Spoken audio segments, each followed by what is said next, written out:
Julien, bonjour. Vous êtes le cofondateur de la marque GS do Brasil. Donc, hola, bon dia. Ah, tudo bien. Oui, bonjour. Moi, c'est Julien, je suis le cofondateur effectivement de GS do Brasil, qui a été fondé en 2015 après un voyage privé au Brésil pour aller voir mon ami, qui est le cofondateur également de GS do Brasil. Et lors de ce voyage, on a eu la chance de parcourir beaucoup de régions et d'États, et j'ai découvert énormément de véhicules méconnus, voire inconnus du Brésil. Travaillant à l'époque sur des collections automobiles, j'ai vu une histoire à raconter à la base, en ayant un peu cherché sur l'histoire des constructeurs automobiles brésiliens.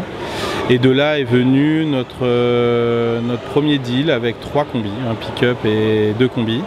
Alors il faut savoir que tous nos combis sont baptisés, et les premiers combis s'appelaient Thérèse, GS et Petiscan. Et depuis, l'aventure continue, maintenant ça fait 10 ans.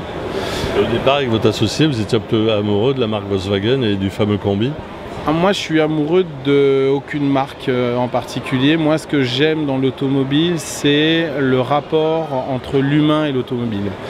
Et la coccinelle comme le combi sont 2 véhicules qui parlent à énormément de gens, et j'aime beaucoup l'histoire des gens, de la relation que les gens ont avec le véhicule de papa, du tonton, de la maison familiale. Et au Brésil, j'ai senti un véritable amour pour leur véhicule.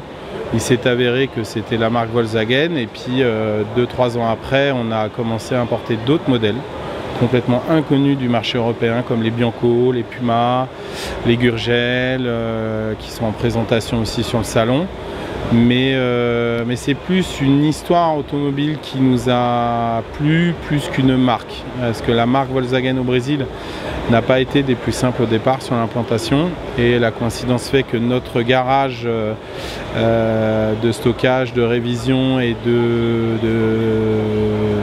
d'achat beaucoup est à São Bernardo do Campo, qui est aujourd'hui toujours la ville principale de l'usine Volkswagen au Brésil. Oui, ça a quelques encablures de São Paulo. Hein. Exactement, on est dans la banlieue de São Paulo, et sur l'axe, pour plus de précision, sur l'axe Sao Paulo-Santos, qui est pour nous stratégique pour les départs en fret maritime, qui vont ensuite directement... Le port et les containers. Le port en container, toujours 40 pieds, 90% du temps, direction Le Havre, avec une logistique gérée en interne de A à Z. Après on arrive au dédouanement, etc. Toutes les formalités administratives. Exactement, et nous on est en étroite collaboration avec l'association de la FFVE pour pouvoir faire les cartes grises collection. Nous, l'importation des véhicules, le premier critère est l'état général du véhicule, mais aussi l'état administratif du véhicule, et une vérification est faite par la DETRAN, qui est la NTS de là-bas, avant toute importation, pour être sûr de l'original du véhicule. Alors sur place au Brésil, comment vous ressourcez tous ces combis?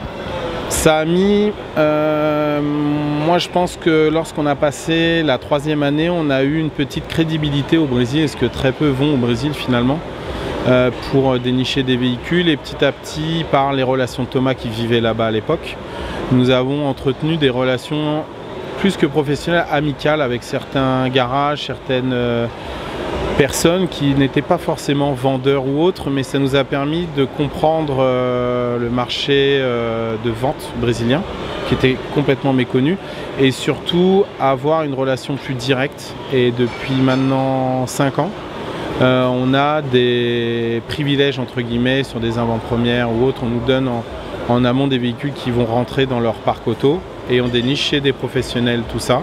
Et depuis peu maintenant, on a également un garage de restauration où on est à 4 heures de São Paulo, où là on fait les restaurations complètes pour remettre à l'euro. Et c'est là que tout se passe, la restauration elle est faite là-bas? Toute la restauration, lorsqu'elle est gérée en interne, elle est faite là-bas, de A à Z, sur du sur-mesure. Voilà. Oui, chaque véhicule est personnalisé. Chaque véhicule est personnalisable, mais ce qui est très important, c'est qu'on peut le personnaliser au niveau de l'intérieur. On peut, par le biais de l'administration brésilienne, changer la couleur. Mais globalement, nous, ce qu'on fait, c'est qu'on reste même sur les couleurs à l'origine. et les plaques constructeurs ou autres numéros sont archivés dans notre garage pour que tout ressorte comme à l'origine. Le but est de redonner une seconde vie. Que le véhicule soit machine number. C'est un peu l'idée. Après, la vérification sur les moteurs, elle est liée à la DETRAN du Brésil. Donc nous, on ne peut pas certifier à 100% que le moteur est de l'époque de fabrication, mais c'est celui du véhicule. Voilà. Exactement. Alors, en France, vous êtes basé à côté de Paris, dans les Yvelines, sur la commune de Méret. Exactement. S'il y en a qui... voilà. Et autrement, sur le stand, vous avez amené 2 superbes combis, de 24 fenêtres. Alors, ce sont des combis 23 fenêtres qui sont blanc, rouge et un autre blanc et vert avec tous les deux des intérieurs, un en simili-cuir et un autre en tissu. Celui qui est rouge et blanc, ce qui est incroyable, c'est qu'il est arrivé cette nuit du Brésil. Il a été bloqué au Havre pour des raisons administratives, mais ça c'est le port du Havre. Moi je dis administratif, mais c'est lié à une grève. Et je suis très content de récupérer ce combi. Donc ce combi rouge et blanc, il s'appelle Aramacao, qui est le nom d'un perroquet là-bas. Et là nous sommes... Celui où nous sommes non, il s'appelle Simone, en hommage à Simone Veil. La cliente l'a déjà acheté et baptisé Simone Veil. Voilà. Tous nos véhicules sont baptisés. Le véhicule est déjà vendu. Et le vert et blanc est vendu, le rouge et blanc est en vente. Quelques prix de 49 000. Hein. Papier inclus et livraison inclus si c'est pas trop loin. Voilà. C'est un tarif normal, je pense. Hein. Je trouve que c'est raisonnable vu la qualité des véhicules. Nous, on a encore sur le rouge et blanc 15 jours chez nous pour que je fasse pas mal d'essais routiers et qu'on fasse les dernières vérifications d'usure, un contrôle technique, les documentations, enfin le paquet classique. Mais on va le garder, je pense, encore une quinzaine de jours avant de pouvoir le laisser prendre les routes françaises. S'il va en France. S'il reste en France. Exactement, ce qui devient de plus en plus rare. Julien, merci à vous. Merci à vous. Excellent salon Rétromobile. Également. Au plaisir de revoir ces véhicules rouler par chez nous. Avec plaisir, et puis j'espère que vous allez faire des belles rencontres. Tout à fait. Bon, super. Merci Julien. Mais de rien, bonne journée à vous.